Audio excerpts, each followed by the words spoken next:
name is Lazma. I'm a D3 at UIC, where I also completed my bachelor's degree in bio. Some of my hobbies include planning service events and helping communities that are underserved, along with like cooking and baking.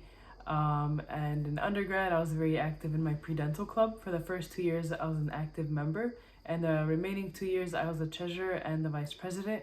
That impacted my journey by allowing me to learn more about the process and not only being able to apply it to myself, but also teaching it. And we also learned a lot from admissions officers and being involved with the other schools. So it allowed us to learn a lot about the interview, the application process, and everything. And a fun fact about myself is that I enjoy doing archery.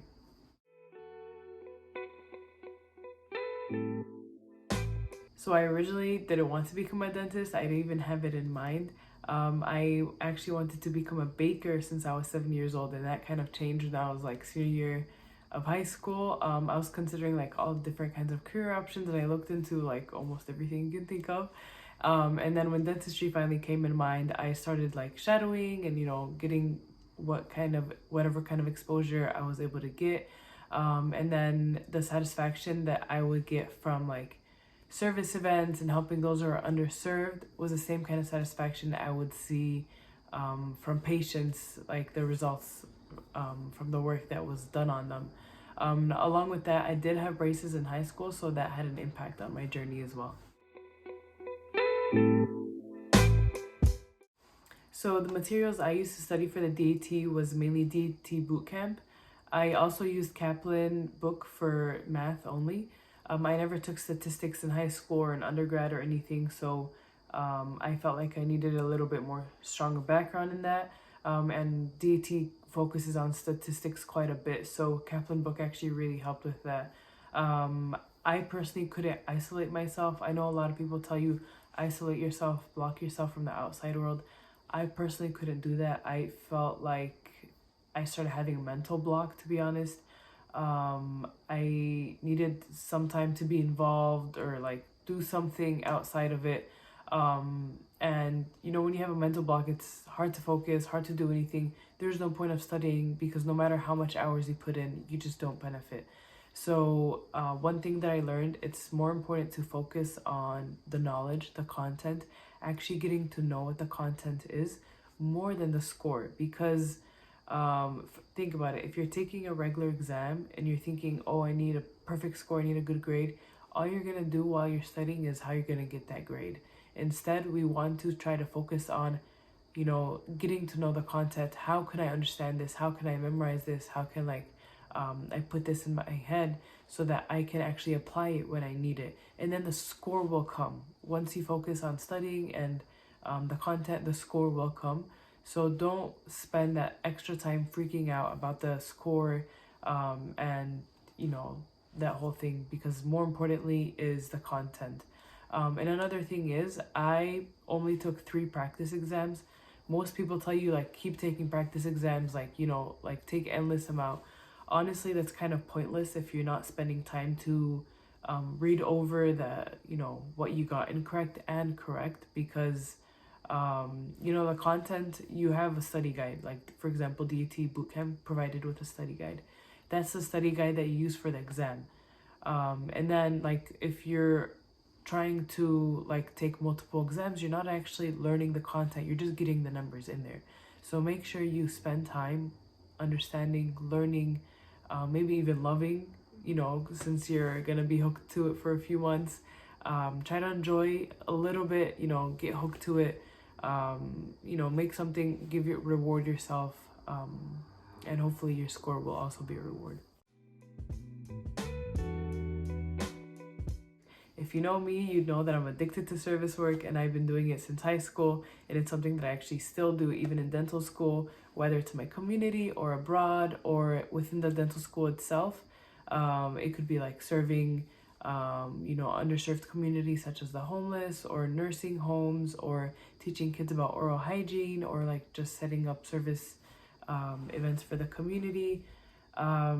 This is something that I am very passionate about, and it's something that I actually got interviewed during, was asked about during my interviews, 3 of my interviews actually asked me to take a moment and describe how I feel about it or how involved I am. So, and all of my interviews mentioned service work in general. So I feel like it's very important to show them that you're involved in the community, because in the future that's exactly what you're doing. You're providing for the community. And another thing that a few of the schools mentioned during my interview is how passionate I was, and that it showed that I was passionate.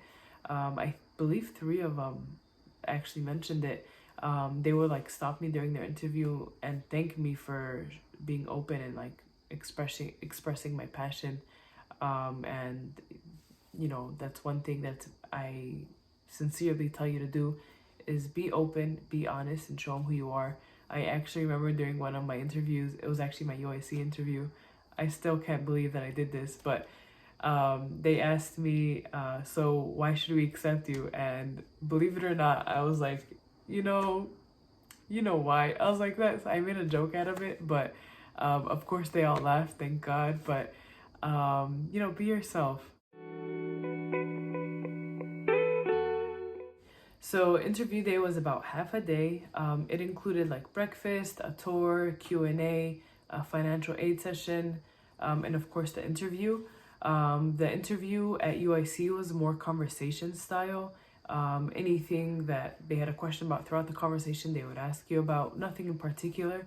UIC is also a closed file school, meaning that those who are interviewing you know nothing about you but your name.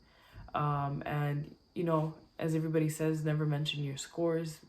They already know that you have good scores. That's why you're being interviewed. They want to know your whole personal statement and all that in person. They want to see you as a person, describing yourself and, entertaining the conversation, basically. The interview was actually like fairly short. I had 2 people interviewing me in the same room. I remember one of them was an oral surgeon and one of them was a general dentist. I received an interview request, I believe in the end of August, beginning of September, and my interview was the first day of interviews in September. And I honestly felt really good coming out. Again, I made a few jokes, which I don't know how and why that came out, but it did happen. But UIC, I felt like it was one of the more chill, like calm interviews. Again, it's just conversation. They don't get too deep about anything. I thought that they would like ask me about my research and stuff like that, but it was more honestly like personal interests and goals. And 3 things. Honestly, be passionate, be humble, and stay true to yourself, because it honestly does show, and that's what they want to see, especially a city in the school. They're very diverse, so they want to see how open you are with interactions. A big thing is to come prepared. I've seen people that are not prepared in the interviews and didn't get good responses back. And treat everybody kindly, including the students who are touring you, faculty, any patients that you see. People are always paying attention to what you're doing in any interview, including UIC. Interviewers always ask, no matter what school you go to, is tell me about yourself, why should we accept you, and why dentistry. Maybe not those exact words, but everybody will ask you this, so be prepared to answer it in a good way. Other than being a student at UIC undergrad, UIC is home for me. I grew up in Chicago. I have family here as well. And financially, because it's a state school, it's a really good option. I applied to about 7 schools, I believe, 7 or 8. And UIC was my top school because of like the patient pool, the very diverse environment, student pool, everything. And the school has a really good reputation.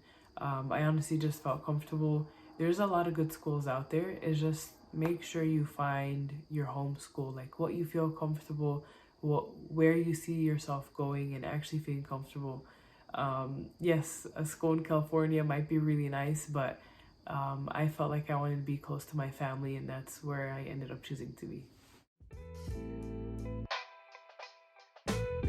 So my first year at UIC was not typical because of COVID.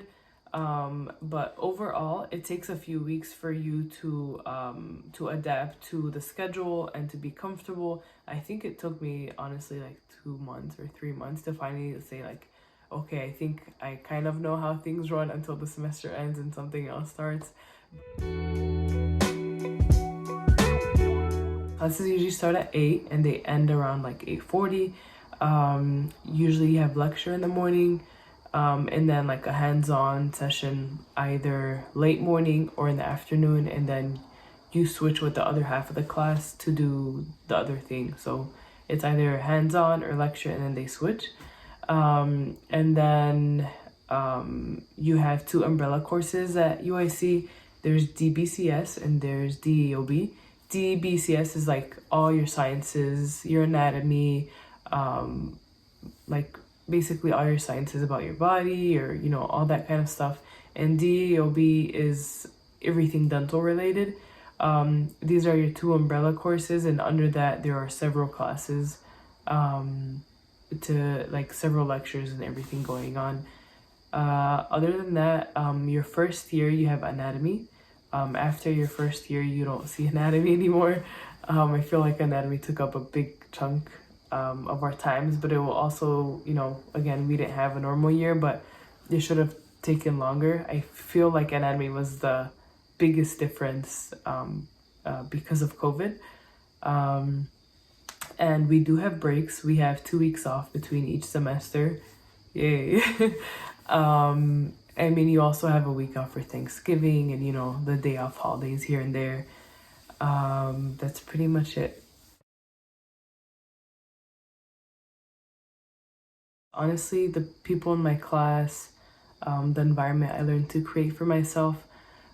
So after a while, you've seen all kinds of emotions from everybody in your class, and you just become a family. You, of course, not the entire class, which is normal, but you end up like, you know, getting comfortable. Like, you've been through a lot here, so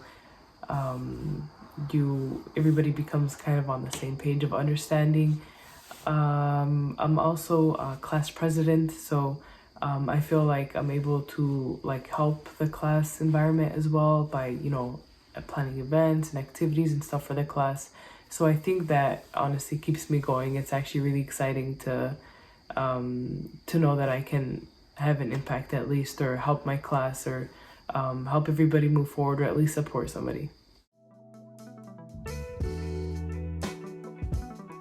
Consistency and quality over quantity. I'm sure you heard this several times, but as a freshman and a pre-dental freshman, some things to focus on are your grades, being active in clubs, service hours, and shadowing hours.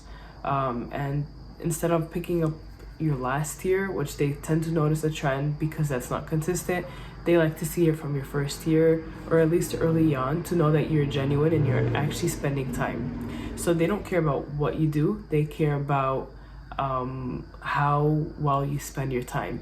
For example, if you spend 50 hours doing community service versus 50 hours working at Target, it doesn't matter, because they want to see that you're spending your time wisely somehow. Like, you're working at Target, you're practicing customer service, you're paying your, you know, your bills, whatever it is. Community service, you know, that's amazing. Always try to get that no matter what, but they like to see how you're spending your time instead of being involved in 20 clubs and not doing much in anything. And to this day, I get a lot of pre-dental students who ask me for help, and I've seen several of them get accepted, and I always love to hear good news back. And this is one of the biggest pieces of advice I always tell them. And don't put on a face, be genuine, be an open book. They could tell when a person's putting up a forefront, even on paper. And the biggest thing I will leave you with is, you know, the journey isn't hard if you don't want it to be. If you put your mind to it and you genuinely put your heart to it as well, the doors will open. Just be truthful to yourself and actually work on it. Don't say, you know, work on it next time or whatever it is. Like, actually be present in the journey. and know that things don't come easily, and sometimes challenges are always in your way, but you know, tell yourself, okay, I'm down, challenge accepted, I got this. Don't be afraid to take challenges, don't be afraid to push yourself a little bit, and if you need anything, like, we're all, you know, the whole dental community is happy to support. All right, so I only got to spend a little bit of time with you guys, but I would love to help anyone else who needs help. I always love giving advice, and I always like to hear beautiful news bags. So to contact me, I have a TikTok and an Instagram. I actually make dental videos. Both of them are my first name dot my last name, so Lazma dot DEEB. Thank you everybody for your time. I hope you benefited, and good luck. You got this.